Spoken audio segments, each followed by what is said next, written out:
Sarthak, just give me a go when we are live.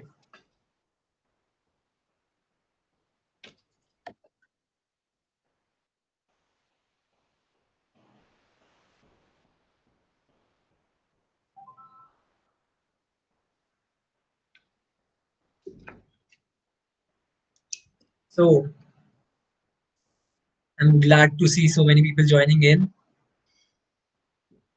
So it's a proud moment for me to announce the most weighted and the last session for MUNx, the session 11 by MUNx, presented to you by IIIT Lucknow in collaboration with UN and India and in support of Join UN 75. So a bit about MUNx. We started this about a month ago, and 10 and after 10 sessions and after more than 5,000 students who have joined us, it's indeed have been a pleasure to host all of you. And now, for the session that I have been waiting for the most myself, even an attempt to bridge the gap between United Nations and MUNs. We have with us Mr. Rajiv Chandran to address us about the importance and relevance of MUNs in the modern world. A bit about Sir. For 25 years, he has striven to create efficient communication and media strategies to strengthen UN outreach in South Asia and to facilitate better understanding in the region of UN and its complex processes. As National Information Officer for the UN in India and Bhutan, Mr. Chandran has created a unique branding for his office.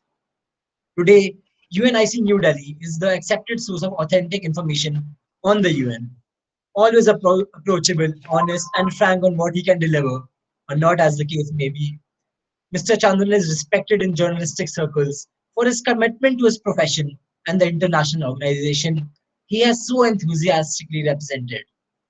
A media professional who has worked in television, radio, and the print media, Mr. Chandran committed to catalyzing youth on universal values espoused by the United Nations.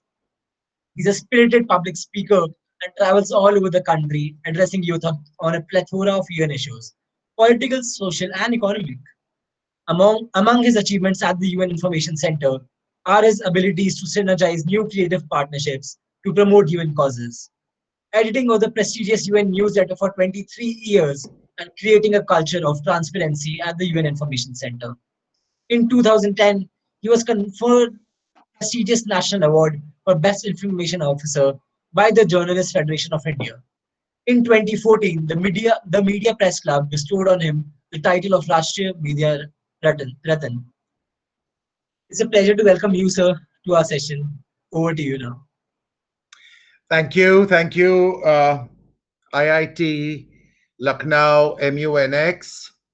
I like the X because I would like to focus on that really intangible X factor that makes you from an individual, that takes you from being an individual to being a global citizen through the wonderful medium of the Model UN conferences that we at the United Nations initiated decades ago, and which today is one of the most popular ways in which young people link with the United Nations and try and understand its workings and its processes. Why is why am I emphasizing this need for young people today to be global citizens? I think the answer is obvious. Today, we live in a world that is truly globalized. Whether it is delivery chains, whether it is the digital process that comes from various other geographies and that we partake of, we are linked in a very, very critical way. And COVID has showed us that these linkages are not just economic, but that there are health dimensions to this globalized reality. There are contexts of air and water, everything that human beings require today at the individual level is linked at the global level. And for 75 years, the United Nations has moderated a global discussion on just all these issues. The UN affects individuals in a very critical, practical way. The quality of the air we breathe, the quality of the water we drink, the nutrition and the food that we consume, everything, the global normative structures are set by the UN.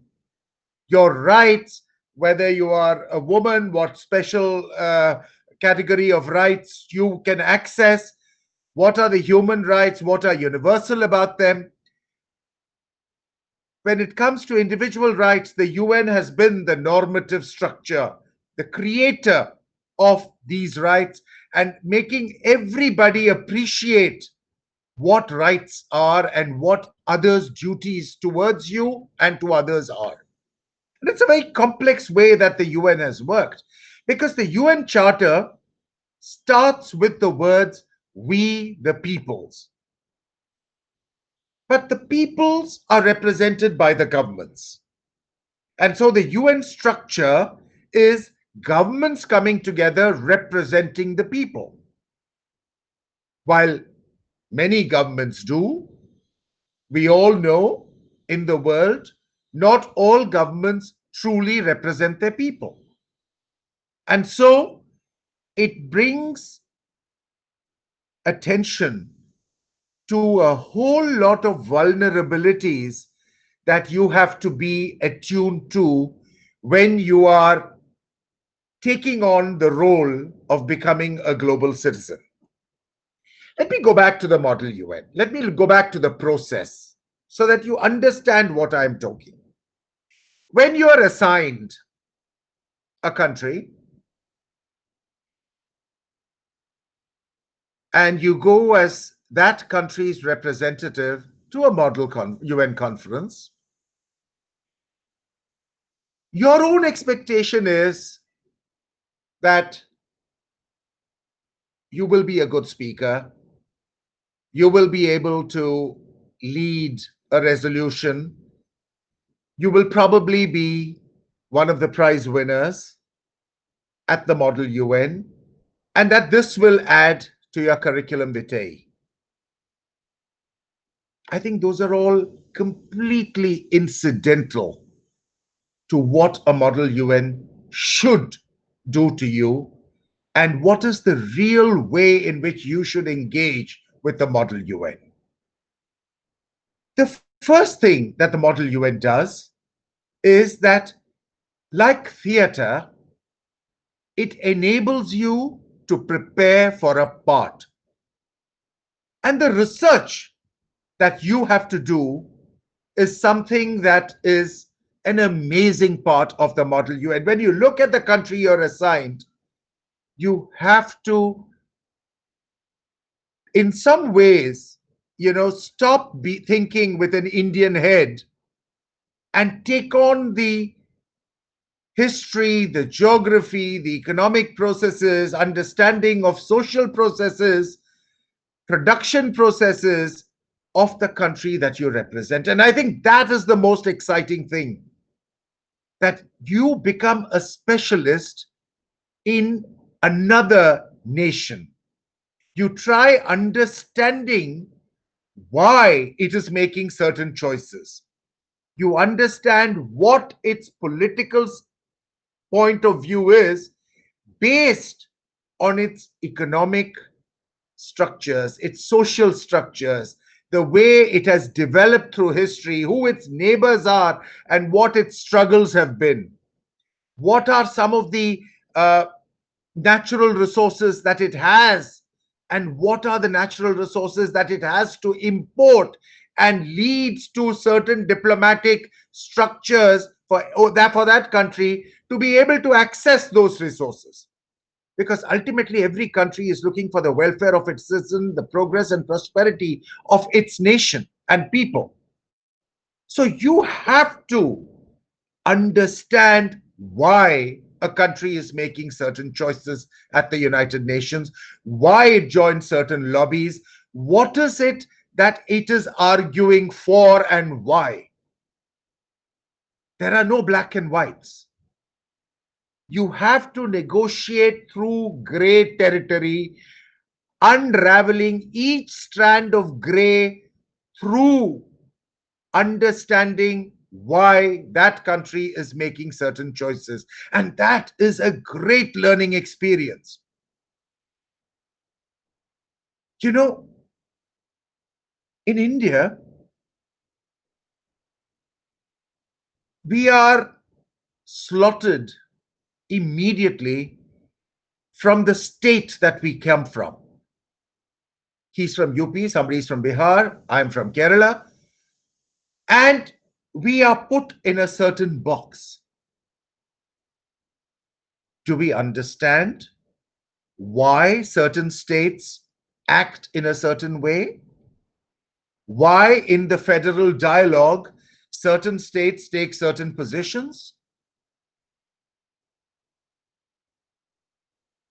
If that dialogue within 30 odd states is not happening at the federal level, imagine initiating a dialogue with 192, 93 countries of the world. That is the challenge. The challenge is of you changing your perception and becoming a global entity, letting go of your narrow, preconceived notions of both self and identity, and looking and adopting for that brief period a new identity. And I think that that's marvelously exciting. Marvelously exciting. You know, when I was in class 6 in school, I did a year-long project on Brazil, and that changed me completely.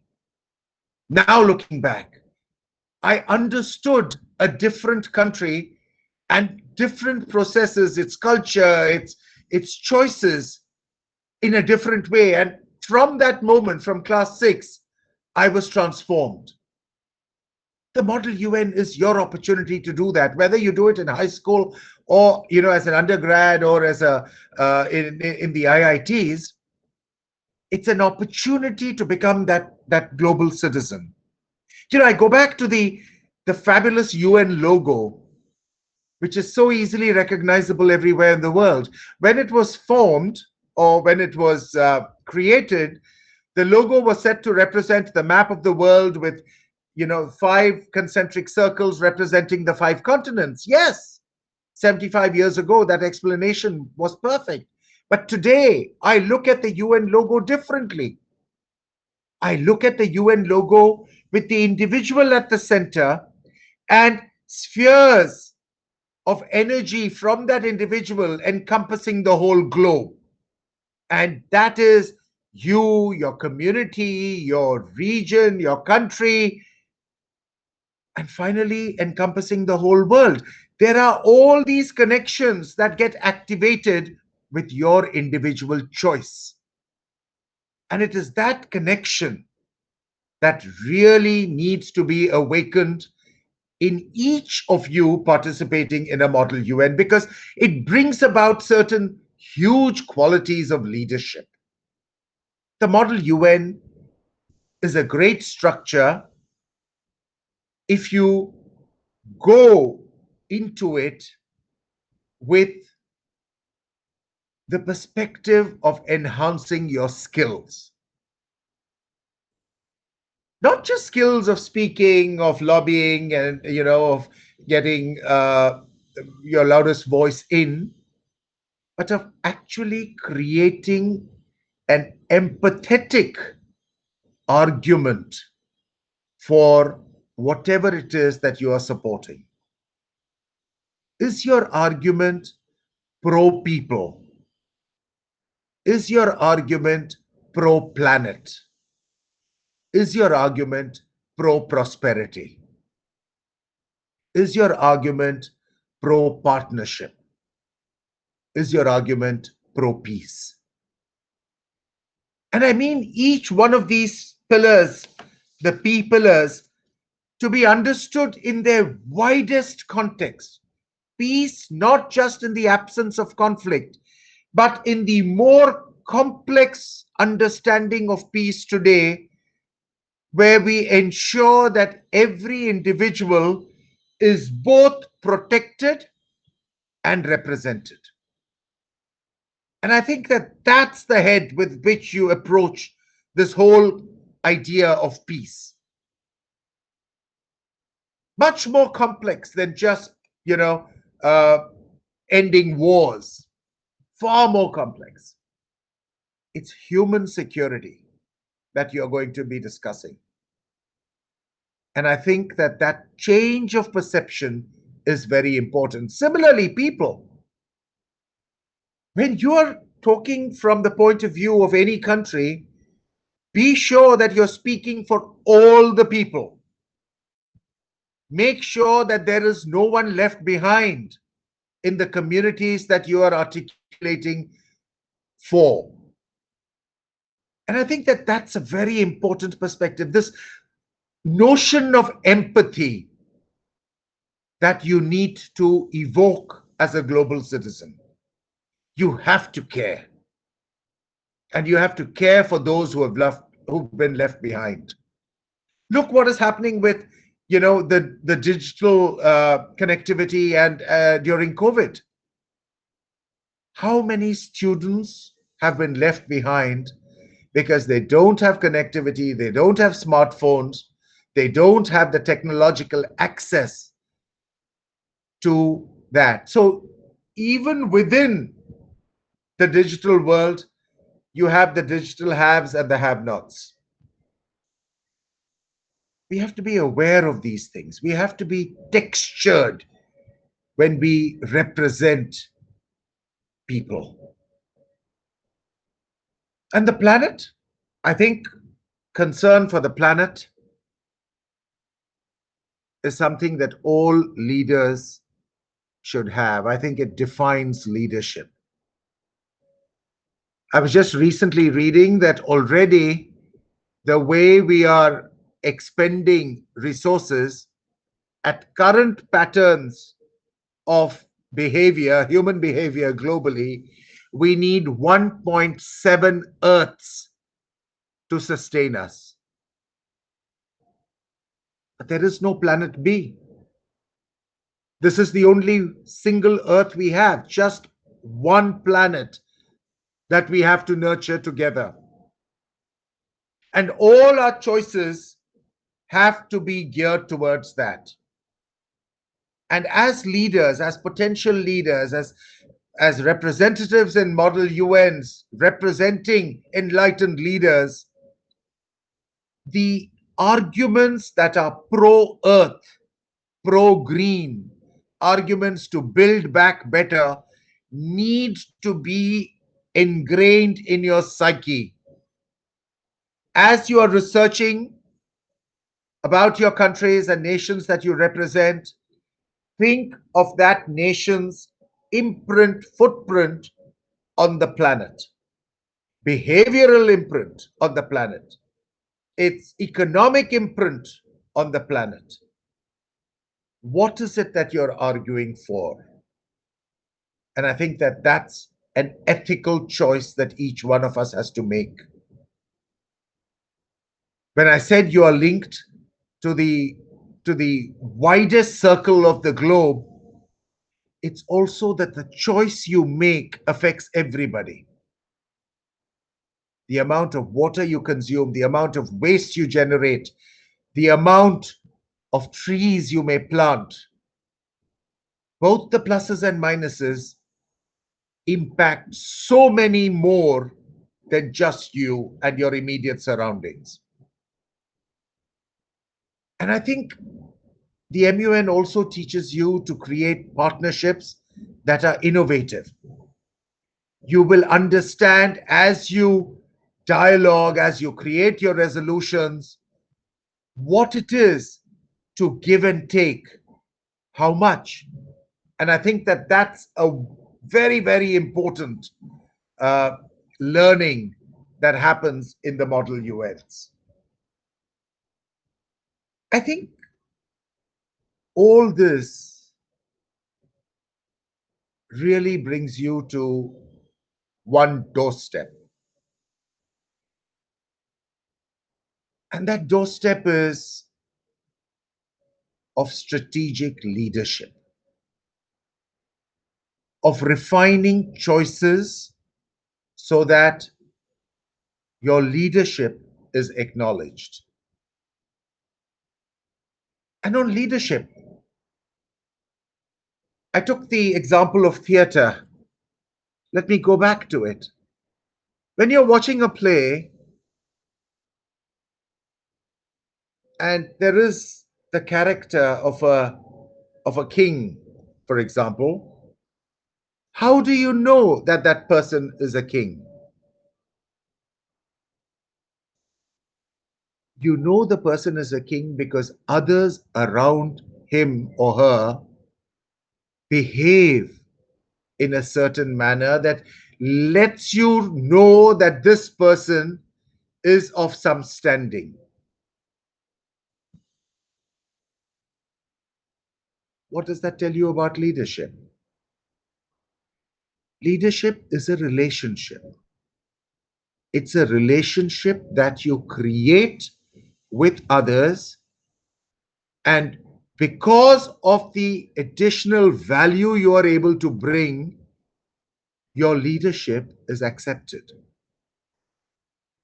And I think that that's a very, very critical thing that happens in the Model UN. Very often, the structures of the UN tell you automatically where the leadership really is. And I think that that's a very, very strategic learning at these conferences. So when you train, when you dialogue, when you research, I want you to have this larger picture of why you are in a Model UN. It's not for that certificate, it's not for that CV, it is not for that prize or the money pot at the end of the Model UN. Those are all extremely short term goals. But the long term achievements that the Model UN experience gives you in terms of leadership, in terms of how to lead dialogue, in terms of research, in terms of empathy, in terms of being more strategic. It's these heuristic values that you acquire from the Model UN experience that really will stay with you for the longest time. And that's why I encourage all young people to engage seriously with the Model UN process. There is criticism that some Model UNs follow the UN system, others don't. Some are this, some are that. Let's park all those arguments. The values that the structure, whatever the real thing that you follow, but the larger connect that these Model UN conferences provide is irreplaceable. Nothing in our education system, formal education system, gives you these skills.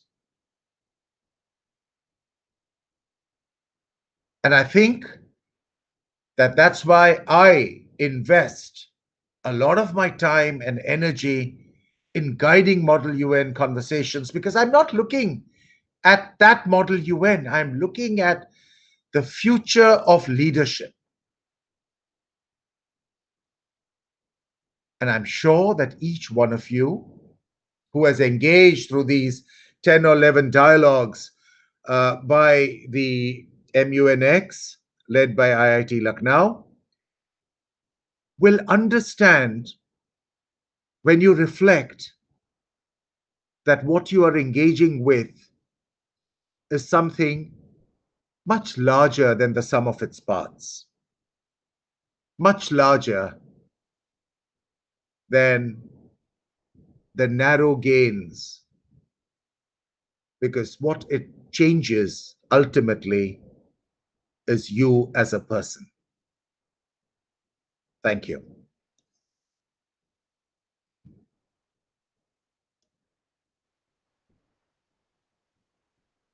Those were some really amazing words, sir. everyone present here must have wished to, like, must have learned something new. There were some questions which students wanted to ask to you. Sure, of course. So one question was, why is the UN 75 so special? I think the UN 75 has, well, for a start, a 75th anniversary is a special anniversary, whatever the entity or person or relationship. But I think for the United Nations, this is a particular milestone for two reasons. One, the current pandemic has shown us why multilateralism is so important. Not only is the virus a global phenomena, but the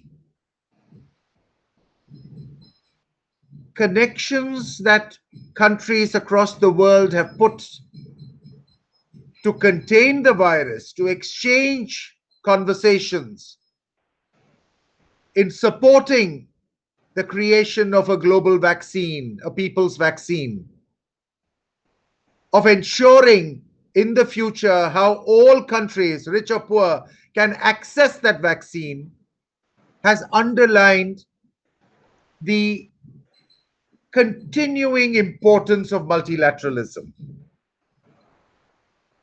And I think the UN 75 is also important because even before COVID, the UN Secretary General had decided that this was an opportunity to poll young people and to get their views on what the UN should look when the UN turns 125 years later, when all of you are in the prime of your lives. And over 1 million people from all over the world, young people, have engaged with the Secretary General and have taken that survey telling the UN what is it that they want. And South Asia, with India in the lead, led in numbers. The largest number of voices that the Secretary General heard was from India. Because for us, whether it is the philosophical connection of Vasudhaiva Kutumbakam or whatever it is, we care. We care for much larger than ourselves. And so that's why UN 75 is important.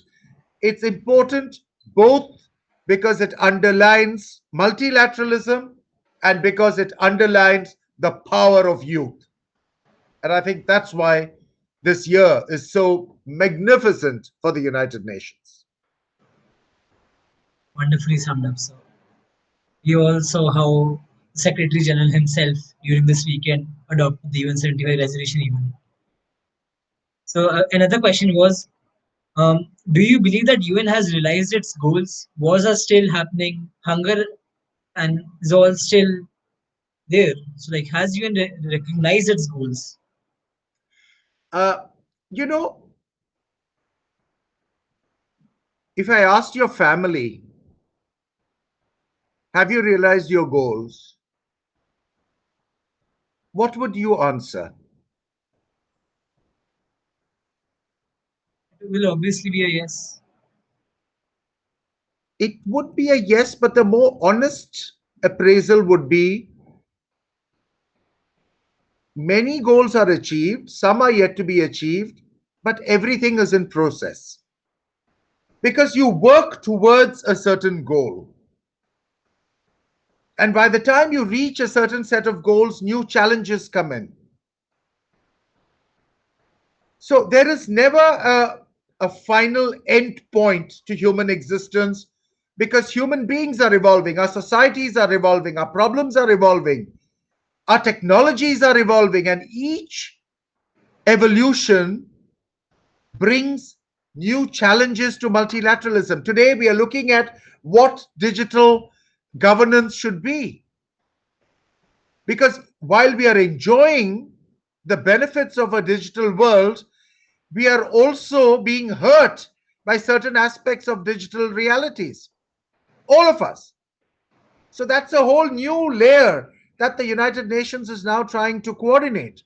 Climate change, the most perilous of things, with the last 10 years that came upon the whole world, creating really issues of governance, of poverty, of gender.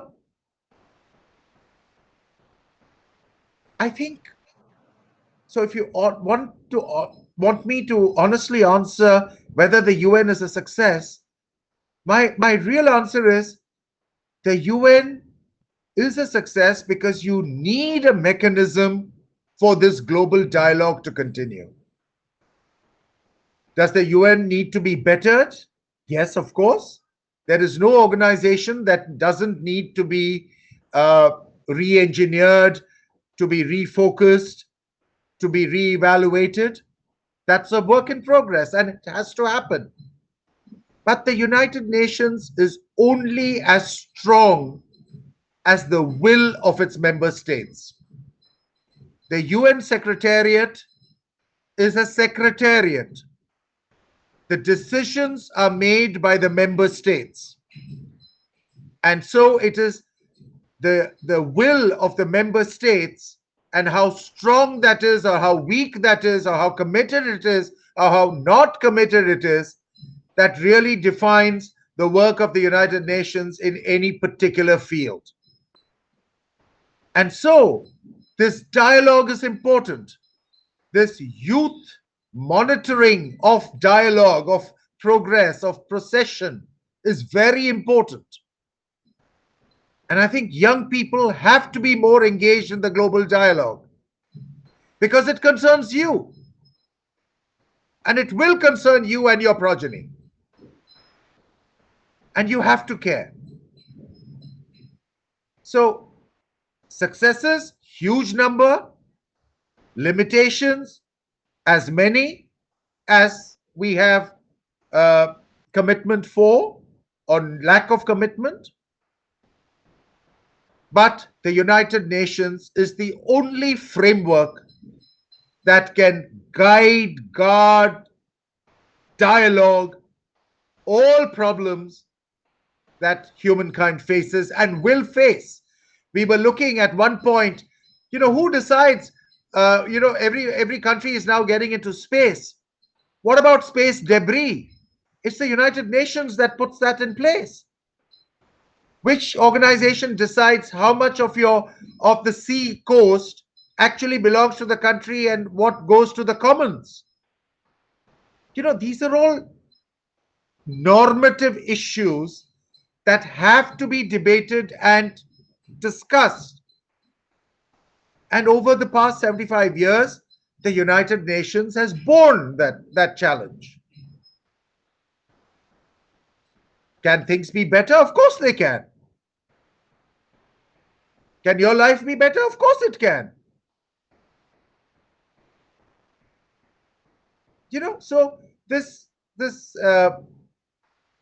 doomsday prediction of end of the UN, end of the world, I take that with a kilo of salt. So, in relation to this only, a question was asked was, at this time during the COVID, we are seeing international organizations even fail.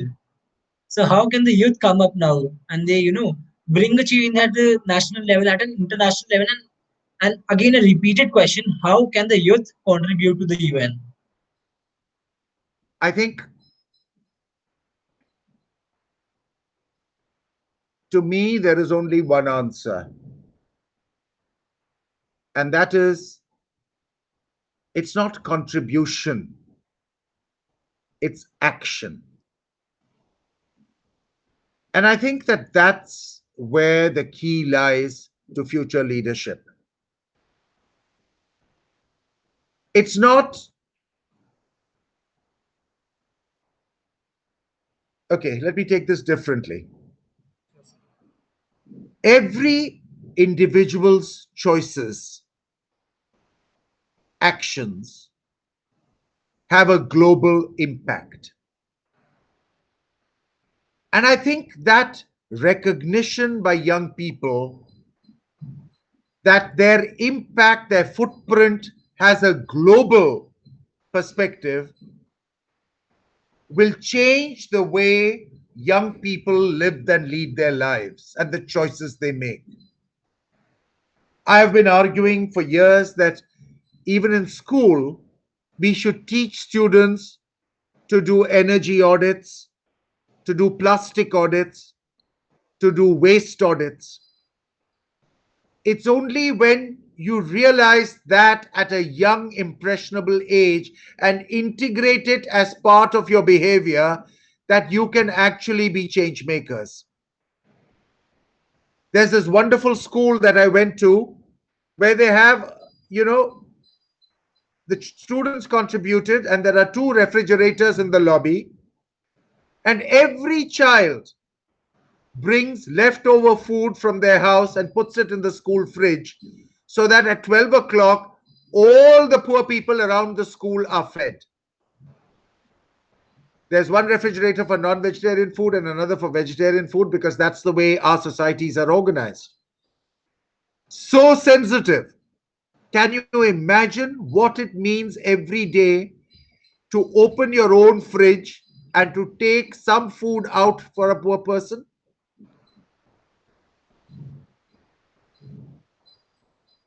I think that's leadership. That choice that you make at that level is leadership. And when you join up all those dots, of course, you're going to get macro change. But we are not in the main looking at that. We are looking at our selfish behaviors. When can I get the latest iPhone or whatever the phone is in the market? You know, what is the biggest TV or laptop that I can access?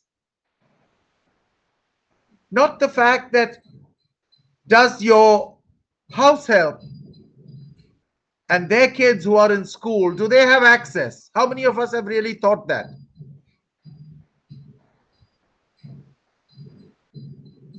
So, it's very easy to say global change, this, that, and everything, but unless we change, lead change in our households, unless we ensure nutrition and health for all the support staff that works around us, we're not going to be leaders. 30 years later, we'll still be talking of poverty and hunger. It's not the government that has to bring in the change, it's communities that have to lead the change. And I think that that's where young people today have a role. They're already playing a role. I meet young people across the board who are making the biggest difference in their own way. They think of one thing that they have to do and they go after it. So innovation, change, technology, your generation has it all. But use it to the larger good. That's what leadership is about. And that's what the UN is all about, this conversation of how we can lead others to better lives. And I think that's really what excites me about the UN and why I have worked in the UN for the major part of my life. It's the values of the UN.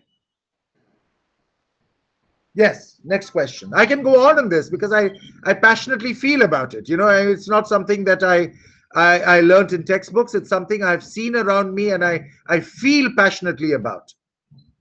So, yes. Someone has asked that are Model United Nations just a competition, or actually they hold potential for something good? Or, like somehow can the students use them to be somewhat connected to the UN to do something, to do some change? I think it's amazing. I have been to Model UNs where one session is a visit to a slum where they actually go and talk to young people and to the poor and to find out their problems and then come back and discuss what services are not reaching. It's an amazing way. So every model UN is different. The principals decide what excites their community. But I think, like I said, it's not the short-term goals. What to me excites most about model UNs is its potential for leadership and dialogue.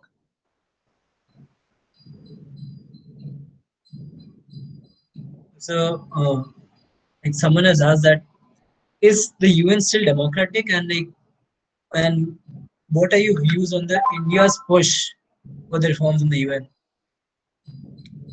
Are homes democratic?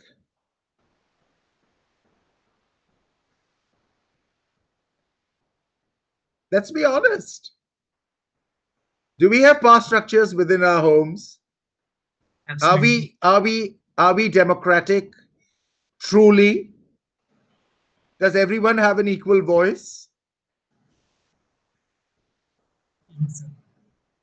My house is not democratic. I'm honest enough to say that, you know?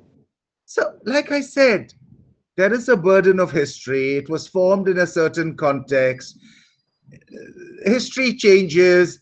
You don't, powers that have the powers have to sign to reduce their own powers. Does that happen? Has it happened with the women's bill in India, where the male members of parliament have to sign a bill which will reduce their powers and give powers to women?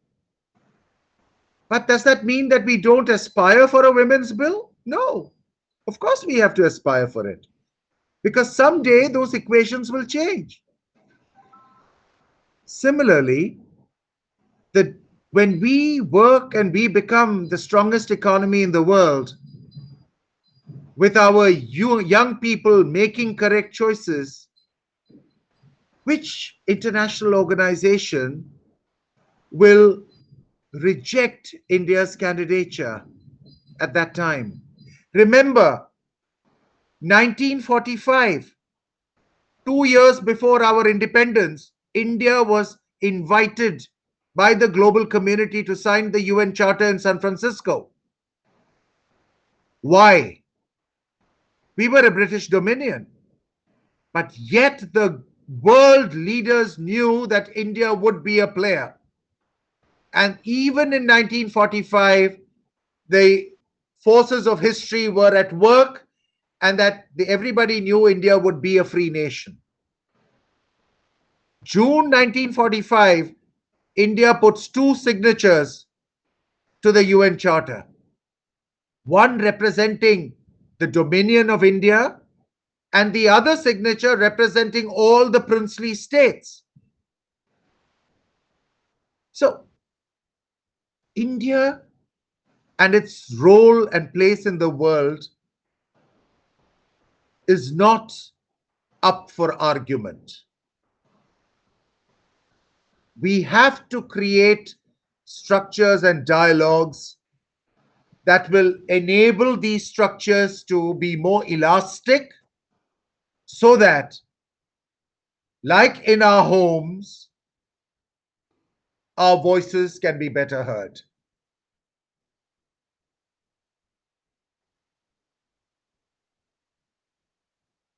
So the last question, and so again, the students have been really keen that they somehow wish to contribute to the UN, some youth incent if there's some youth programs are there, or if somehow they can contribute to the actual UN and they can help. They would like many want to bring a change, but they are not able to find a path. So some words for from you. I think in India we have one of the most vibrant network of civil society organizations. I think young people everywhere in their communities should find active NGOs and actually get your hands and feet dirty. The first rule is jump into it. Find out whether you really can sustain yourself in that kind of work. Sitting in an air conditioned, office in front of a computer and wanting to change or make changes is one thing, but actually getting down there and doing it is something else. So, salute to all the NGOs and their marvelous work and their commitment. So, the first thing to do is really find out what you're interested in. Are you interested in environment? Are you interested in uh, what is the area of human behavior that engages you, that you really want to contribute to? So there's some thinking, reflection that is required. And then you test the waters by working in that field with an NGO near where you are and actually helping them do their work better. Later on, if that work validates you, come on board as a UN volunteer and see whether in your professional life you still want to be engaged with the issue. It requires amazing amount of passion and sacrifice. And I think that the training right from our schools is for a certain kind of job. Aspirations in society have to change. We have to give equal value to social engagements, not just salaries and bank accounts. And I think that this dialogue is important. You know, are you willing to be a risk taker? It's a huge risk. You know, are you willing to slog it out? Again, individual choices, choices of leadership, choices of empathy.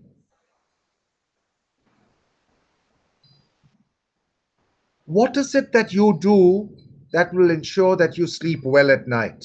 Simple question. Think about it, and your answers will be there. So I hope that was the last question. Yes, sir. So, if any final words to the youth, to the students who have You joined. know, I think the questions were wonderful. I think young people have to take more risks. You know, we try to play it safe. We try to keep everybody happy. We try not to rupture democracy the way it is in our homes. I think there's a lot of work to be done. There's a lot of issues in leadership that you need to sort out in the household, in the immediate community, and eventually in the workplace of your choice. Thank you. Thank you, sir. It like I can't really express how wonderful was it to interact with you, and how wonderful is it for us at Triple IT Lucknow to host you, sir. Thank you for your support, and thank you, sir, for being a part of this. Great. Have a nice weekend and think about some of these things that I have said. And stay safe and stay strong, everybody. Bye.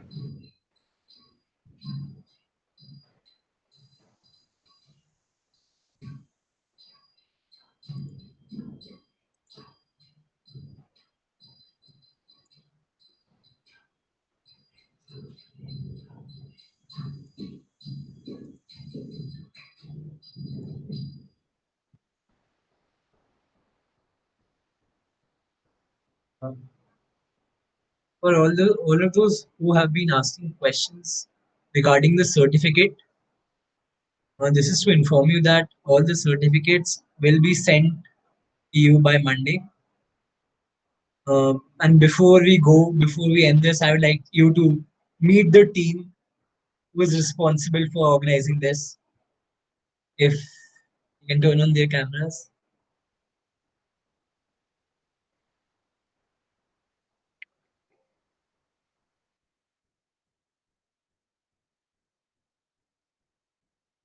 So many of us, many of you who are here, like they have joined us for the first time today.